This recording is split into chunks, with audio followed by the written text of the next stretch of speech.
사도행전 1장 사도행전 1장입니다. 1장 21절 한 절을 읽고 그 뒤에 읽으면서 말씀을 나누겠습니다. 이러함으로 요한의 세례로부터 우리 가운데서 올리어져 가신 날까지 주 예수께서 우리 가운데 출입하실 때에, 자 이제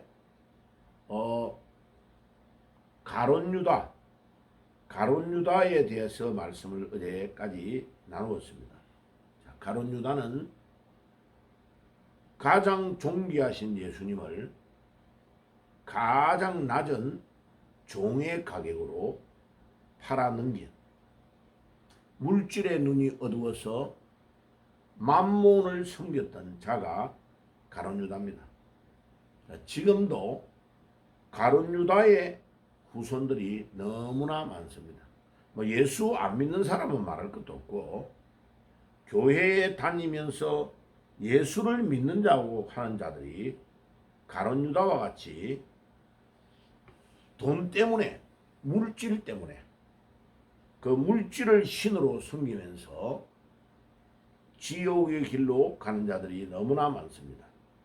자, 그러니까 그 돈도 한번 사용해 보지 못하고, 또 예수님의 제자라는 사도라는 직책도 감당하지 못하고, 자기 수명도 짧게 하나님이 주신 원래의 수명대로를 살지 못하고 결국은 인생을 마감하고 중요한 사도의 직책 자리도 다 뺏긴 겁니다. 자, 이렇게 신앙생활을 한다고 하면서 가룟 유다와 같이 물질을 신으로 섬기는, 예수님이 4번을 경고하신 마태복음 6장 24절에 두 주인을 섬기지 말라, 누가복음 16장 9절과 11절과 13절에 연속해서 3번을 경고하신 만몬에 대한 경고를 듣지 않는 자들은 결국은 지옥의 길로 가게 됩니다. 자, 그러니까 오늘 사도행전 1장 21절에 이러함으로 요한의 세례로부터 우리 가운데 올리어져 가신 날까지 주 예수께서 우리 가운데 출입하실 때에, 이 말은 예수님이 공적 사역을 하신 기간을 말합니다. 세례 요한에게 요단강에서 세례를 받으신 날부터 예수님이 성천하여 올라가신 날까지는 약 3년에서 3년 반 정도로 보고 있습니다. 이 기간 동안에 예수님께서 공적 사역을 행하셨는데, 중요한 사역 중에 제자를 길러내는 사역, 사도를 세우는 사역이 제일 중요한 사역이었는데, 그 일을 가장 직격탄을 날리면서 방해하였던 자가 가룟 유다입니다. 12명 중에 한 명이 예수님의 사역을 배신해버린 거죠. 22절 보세요. 항상 우리와 함께 다니던 사람 중 하나를 세워 우리와 더불어 예수께서 부활하심을 증언할 사람이 되어야 하리라 하거늘. 사도의 직책을 감당할 수 있는 자격은 2가지의 요건을 이야기하고 있습니다. 첫째는 예수님과 함께 생활을 해야 되는 자다. 함께하는 원리, the with principle, 함께하는 원리, 동거의 원리를 말합니다. 여러분, 함께 예수님과 생활하고 동거동락했다는 것은 굉장히 중요합니다. 함께하는 원리, 함께 사역했던 원리, 이것이 우리 삶의 전부답니다. 그러니까 말이 아니고 예수님의 제자는 예수님과 동거동락해야 된다는 것입니다. 이 함께 할 때에 가장 중요한 원리를 배우고 깨달습니다. 자, 그런데 그렇게 3년에서 3년 반을 동거동락했는데도 가룟 유다는 배신했네, 그죠? 그러니까 보세요. 마태복음 6장 24절에 두 주인을 섬기지 말라고 하는 주님의 경고의 말씀이 얼마나 무겁게 다가온지를 알 수 있습니다. 아무리 예수님과 같이 동거동락하고 물로서 포도주 만드는 사건이나 보리떡 5개와 물고기 2마리로 4,000명을 먹이신 사건이나 그 다음에 물 위로 걸으신 예수님의 사건, 그 다음에 죽은 나사로를 살리신 사건, 이런 어마어마한 기적을 보면서도 예수님을 믿지 않으면 지옥 가는 거죠. 이거를 분명하게 말해주고 있습니다. 그리고 두 번째의 조건이 뭐냐? 첫 번째는 예수님과 함께 하는 것.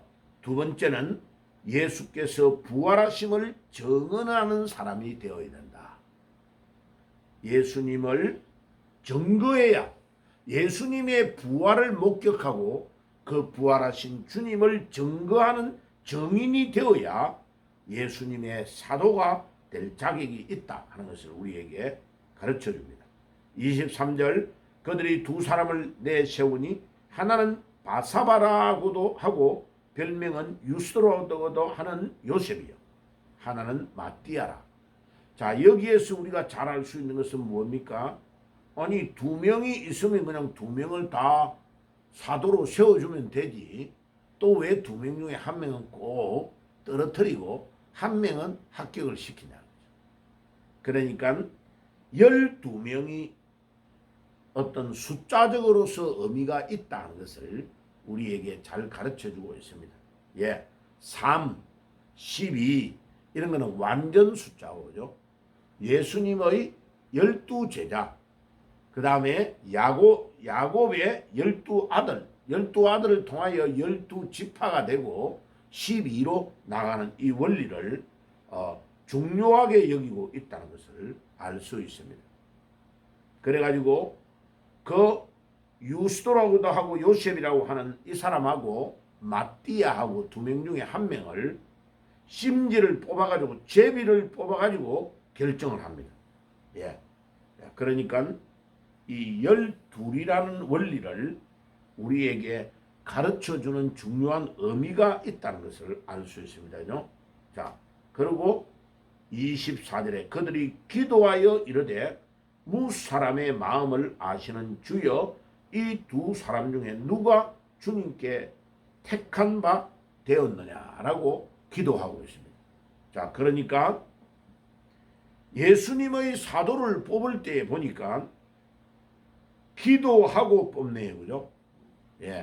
돈을 받고 뽑는 게 아니고, 요즘 한국 교회와 또 천주교가 행하였던 잘못된 모든 방법들, 돈 받아가지고 천국 간다, 그러면서 돈 받아가지고 성 베드로 성당뿐만 아니라 다른 것들을 막 지으면서 돈을 축적하고 부정으로 사용했던 천주교의 잔재들이 기독교 안으로도 들어와 있는 것들이 많이 있습니다. 절대로 그것은 성경적이지 않다는 것을 우리에게 가르쳐 줍니다. 일꾼을 뽑을 때 사도행전 6장에도 사도들이 말씀과 기도에 전무하기 위하여 평신도 제자들을 세우고 있는 것을 보면 알 수 있습니다. 거기에 어떤 것도 직분에 대한 대가를 받아라고 말하고 있지 않습니다. 그런데 왜 교회가, 왜 천주교가 이렇게 하느냐? 이거는 타락된 모습이라는 것을 분명하게 이야기해 주고 있습니다. 24절에 그들이 기도하여 이르되 무사람의 마음을 아시는 주여, 이 두 사람 중에 누가 주님께 택한 바 되었느냐? 우리 주님이 택한 자를 기도 중에 뽑는 것이 일꾼을 뽑는 것이고, 제자를 뽑는 것이고, 사도를 뽑는 것이라는 것을 알 수 있습니다. 25절에 봉사와 및 사도의 직무를 대신할 자인지를 보시옵소서. 유다는 이 직무를 버리고 제 곳으로 갔나이다 하고 제비를 뽑아 마띠아를 얻으니 그가 11 사도의 수에 들어가니라. 아멘. 자, 그래서 진정한 주님의 제자, 주님의 사도를 자기의 요건 중에 예수님과 함께 다니고 생활했던 자, 첫 번째 조건.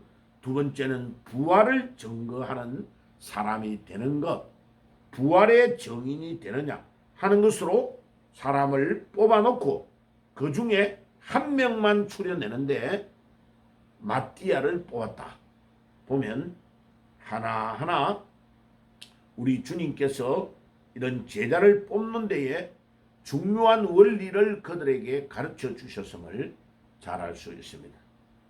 오늘도 또 우리가 이 예수님의 제자로서 따라갈 때에 얼마나 중요한 일들을 감당해야 되며 예수님의 맡기신 사역을 위하여 동거의 원리를 지키고 또 예수님의 부활을 증거하는 사람이 되고 그 다음에 우리 주님께서 가르쳐 주신 원리대로 제자를 길러내는 사역에 우리의 남은 삶을 드려야 되겠습니다.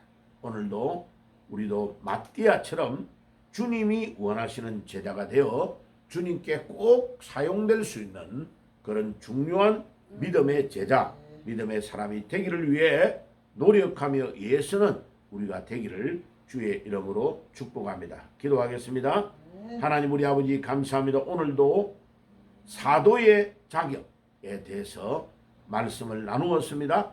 사도는 항상 주님과 동거동락하고 또 예수님의 부활을 증거하는 증인이 되어야 하는 것을 가르쳐 주시니 감사합니다. 우리도 마띠아와 같은 자가 될 수 있도록 도와주시고 인도해 주옵소서. 예수님의 이름으로 기도드리옵나이다. 아멘.